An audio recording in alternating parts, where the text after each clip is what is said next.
दोस्तों, जिस पिता ने बचपन में कंधे पर बैठाकर मेले में घुमाया था, आज वही बाप इंसाफ मांगने चौकी आया था।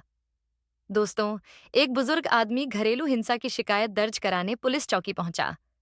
दरोगा ने फाइल खोली, शिकायत पढ़ी और जैसे ही बुजुर्ग का चेहरा देखा, उसकी रगों में खून जम गया। क्योंकि वह बुजुर्ग व्यक्ति कोई और नहीं, बल्कि उसका अपना पिता था। फिर जो हुआ, उसे देख पूरी चौकी सन्न रह गई। दोस्तों, वीडियो शुरू करने से पहले आपसे बस एक छोटा सा रिक्वेस्ट है कि आप मेरी वीडियो कहाँ से देख रहे हैं। Delhi, Mumbai, UP, Bihar, Kolkata, Dubai, London या फिर अमेरिका से। आप अपना नाम और पता कमेंट बॉक्स में ज़रूर लिख दो। आपका नाम और पता मेरे लिए बेहद ही इम्पोर्टेंट है। और हाँ दोस्तों, आपका नाम और पता मुझे पढ़कर बहुत खुशी मिलती है। वीडियो को अंत तक देखना, क्योंकि इस कहानी से आपको बहुत बड़ी सीख मिलेगी। और हाँ, चैनल को सब्सक्राइब करना मत भूलिए, क्योंकि आगे और भी रोमांचक कहानियां आने वाली हैं। तो चलिए, अब कहानी को शुरू करते हैं। दोस्तों, मेरठ के छोटे से मोहल्ले गौरी विहार टोला में हल्की ठंड की एक शाम थी। सूरज ढलने को था और गलियों में चाय के खोमचों पर भीड़ बढ़ रही थी।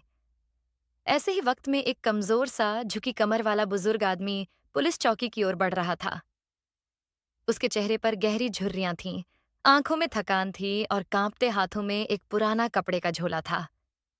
वह बेचैनी से चौकी के बाहर रुका, एक गहरी सांस ली और फिर भीतर चला गया।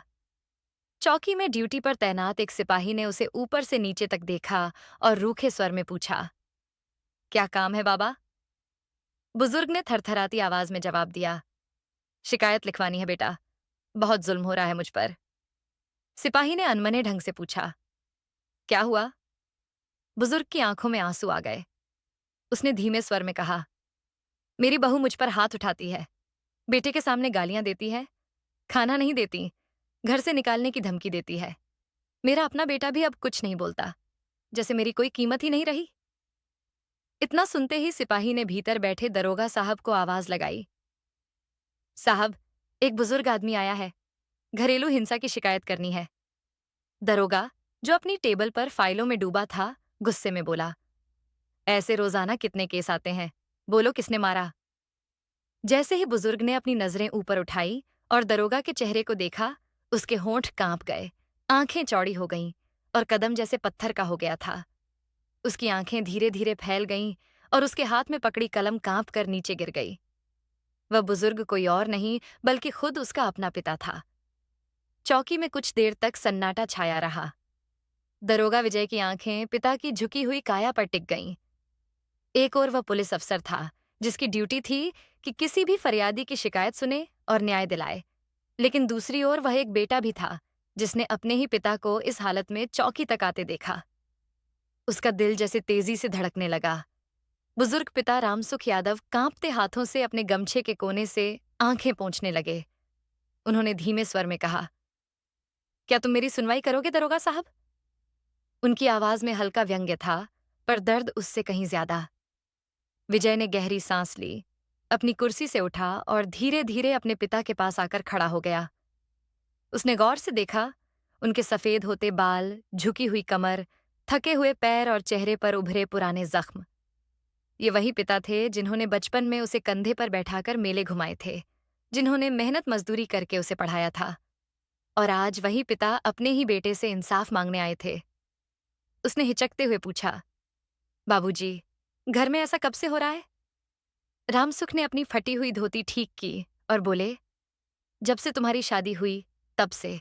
तुम्हारी पत्नी को मैं पसंद नहीं था, लेकिन मैंने कभी कुछ नहीं कहा।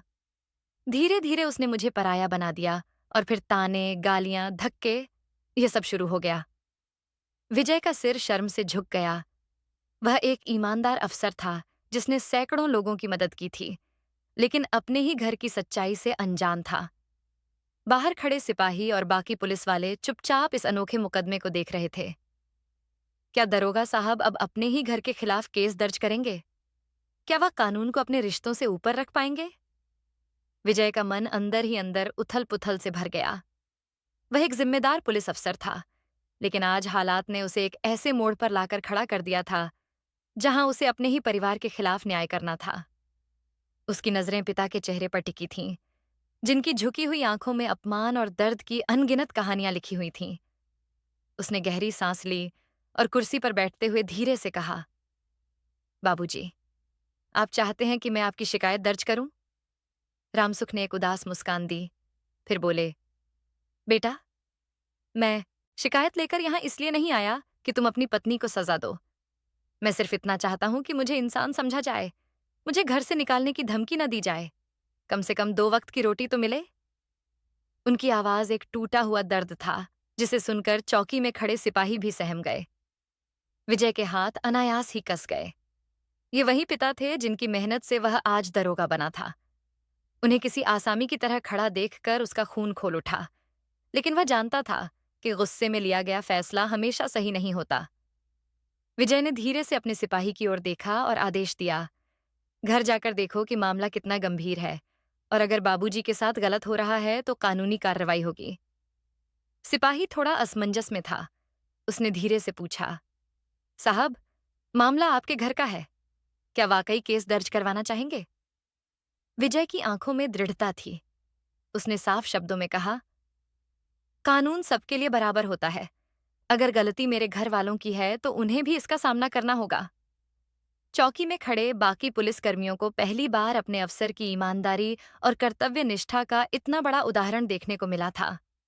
पर अब भी असली परीक्षा बाकी थी, जब विजय का सामना अपनी पत्नी और परिवार से होगा। विजय का आदेश सुनकर सिपाही तुरंत रामसुख यादव के घर की ओर रवाना हो गए। इधर चौकी में गहरी चुप्पी थी। हर कोई दरोगा साहब के फैसले को लेकर हैरान था। यह आसान नहीं था, एक पुलिस अफसर का अपने ही घर वालों के खिलाफ खड़ा होना। लेकिन विजय ने फैसला कर लिया था कि अगर उसके पिता के साथ अन्याय हुआ है तो वह अपने फर्ज से पीछे नहीं हटेगा। कुछ देर बाद सिपाही लौटे और रिपोर्ट दी, साहब, बाबूजी सच कह रहे हैं। घर में उन्हें किसी पराये की तरह रखा गया है। आपकी पत्नी और सास उनसे बदसलूकी करती हैं। कई बार धक्का देकर कमरे से बाहर निकाल चुकी हैं। बाबूजी को सही से खाना तक नहीं मिलता। विजय की मुट्ठियां कस गईं। जिस घर को उसने प्यार और विश्वास से बसाया था, उसी घर में उसके पिता बेगाने बनकर रह रहे थे। उसका दिल भारी हो गया। रामसुख ने बेटे के चेहरे पर उठते गिरते भावों को पढ़ लिया। उन्होंने हल्की हंसी के साथ कहा, बेटा, मैं तेरा घर तोड़ने नहीं आया, मैं बस तुझसे इंसाफ मांगने आया हूं। फिर वह अपने सिपाहियों की ओर मुड़ा और आदेश दिया, चलिए, अब मैं खुद चलकर देखूंगा कि मेरे पिता को उनके ही घर में कितनी इज्जत मिल रही है। विजय अपनी जीप में बैठा और सिपाही उसके साथ चल पड़े। आज वह अफसर नहीं, बल्कि एक बेटा बनकर अपने ही घर में इंसाफ लेने जा रहा था। लेकिन क्या घर के लोग उसकी सच्चाई को स्वीकार करेंगे? क्या विजय अपनी पत्नी और सास से टकराकर भी अपने पिता को न्याय दिला पाएगा?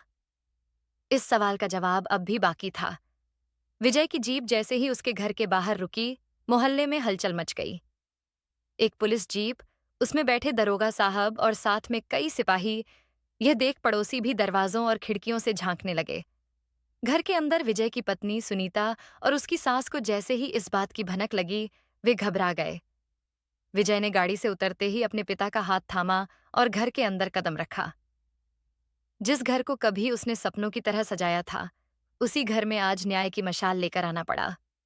जैसे ही वह बैठक में पहुंचा, सुनीता और उसकी मां सामने आ खड़ी हुईं। सुनीता ने तेज आवाज में कहा, ये क्या कर रहे हो विजय? तुम हमारे ही घर पुलिस लेकर आ गए? विजय की आंखों में नाराजगी थी। उसने कड़े शब्दों में जवाब दिया, हाँ, पुलिस लेकर आया हूं, क्योंकि यह घर सिर्फ तुम्हारा नहीं, मेरा भी है। और इस घर में मेरे पिता के साथ जो हुआ, वह एक अपराध है। सुनीता चौंक गई। वह सोच भी नहीं सकती थी कि विजय इस तरह से उसका सामना करेगा। उसकी मां ने बात संभालने की कोशिश की और बोली, अरे, यह बुजुर्ग हैं, कभी कभी ज्यादा बोल देते हैं।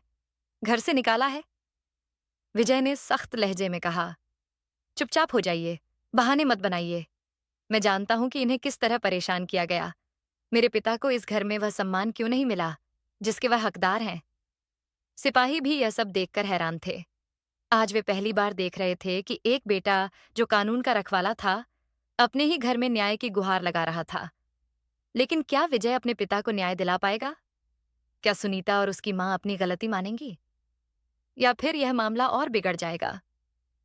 इसका जवाब अभी आना बाकी था। विजय की आंखों में गुस्सा और दर्द दोनों थे। वह अपनी पत्नी और सास की तरफ देखकर बोला, मेरे पिता इस घर के सबसे बड़े सदस्य हैं, लेकिन उनके साथ नौकरों से भी बदतर व्यवहार किया गया। उन्हें खाना तक ठीक से नहीं दिया गया। रोज अपमान सहना पड़ा। क्या यही मेरा परिवार है?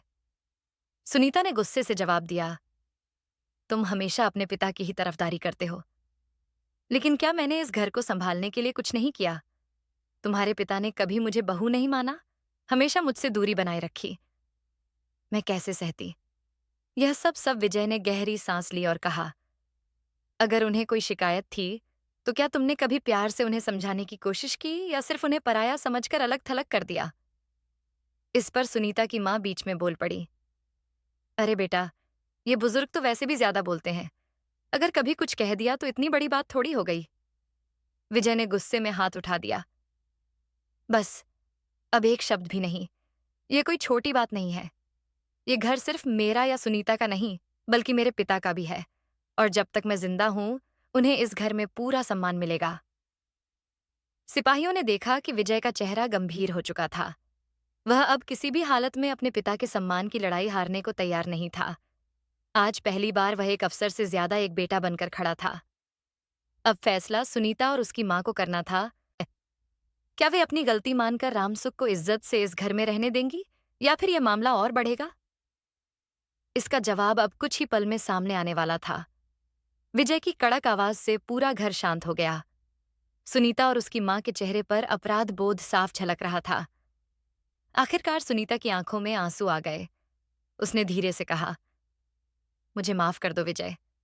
शायद मैं अपने गुस्से और अहम में इतनी अंधी हो गई थी कि मैं यह भी भूल गई कि तुम्हारे पिता ने भी इस घर को बसाने में कितनी मेहनत की थी। रामसुख, जो अब तक चुपचाप खड़े थे, यह सुनकर भावुक हो गए। उनकी आंखों में नमी आ गई। विजय ने अपने पिता का हाथ पकड़ा और कहा, पापा, अब आप इस घर में सिर ऊंचा करके रहेंगे। कोई आपको नीचा दिखाने की हिम्मत नहीं करेगा। सुनीता ने आगे बढ़कर अपने ससुर के पैर छुए और कहा, बाबूजी, मुझसे बहुत बड़ी गलती हो गई, लेकिन क्या आप मुझे एक और मौका देंगे? रामसुख ने धीरे से सिर पर हाथ रखा और बोले, बेटा, इंसान से गलती हो सकती है, लेकिन रिश्तों में माफी मांगकर उन्हें फिर से जोड़ा जा सकता है।